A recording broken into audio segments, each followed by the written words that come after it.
Today I'm going to be showing you how to make Play-Doh. First of all, the ingredients list is hot water, 2 cups. We need cream of tartar, salt, plain flour, oil, food colouring. Get yourself a bowl, a tablespoon and some type of measuring cup or jug. Easy way to get a Play-Doh recipe is the cream of tartar packet. It's got it right on the back. I like to pre-prepare all of my ingredients first, so when I bring it down to make it with the children, I don't have too much and I know that it's kind of like a controlled amount and we won't make too much too little. So first of all, we're going to add in 2 cups of flour. So I've got my measuring cup. We can introduce children to what 1 cup looks like, what 2 cups looks like. I've got a tablespoon which we can spoon the flour into the cup. I often will pass around the flour around the group of children, letting them take turns spooning the flour into the measuring cup. We can talk about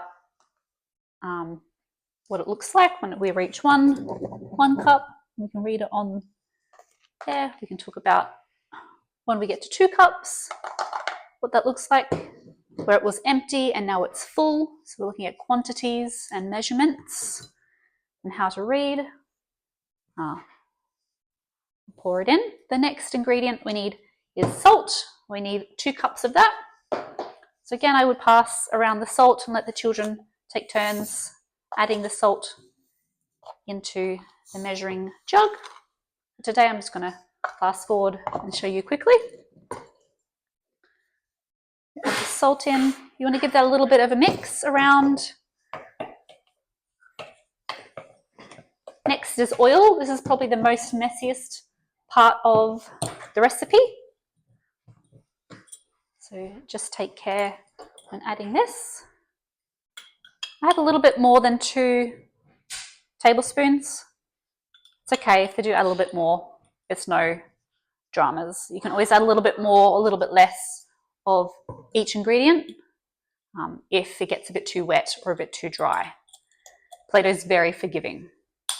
Now there's 2 ways to add the colouring. You can either add it to the hot water first, and when you pour it in, it distributes the colour much easier to mix in. Or if you're wanting to make a range of colours at the end, I would add in the hot water first and then break it into different sections and then colour the different sections of the Play-Doh. So today I'm just going to be adding in the hot water and colouring it later. This is always an adult job when we're adding in the hot water, so we'll take it back towards my body and add the water in. Once I've mixed it in predominantly, then I will pass it around the table for the children to mix in. I just want to make sure that there's no liquid that can splash up and burn the children. So there is 2 other ways to do Play-Doh. There is a microwave method. So if you've got a microwave at your surface, you can use cold water and then add it in and then cook it in the microwave for 30 seconds at a time until all the water has been evaporated.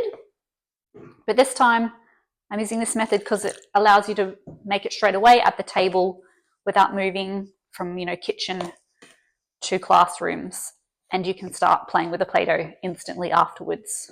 So once you've given that a really big mix in, I will break it up into different pieces, pass it around to the children, and then they will do the kneading of the dough until it comes all together. Once it comes all the way together, this is what your Play-Doh should look like. It should be really pliable, soft, easy to pull apart and mold. If it's a little bit too wet, I'll add some more flour. If it's too dry, I will keep adding a bit more water. I never use the same amount of liquid that the actual recipe says. I only usually use around 1 cup. It does say 2 cups on the recipe. So just add the water gradually and use your own discretion with that. So thank you for tuning in today and watching us how to make Play-Doh.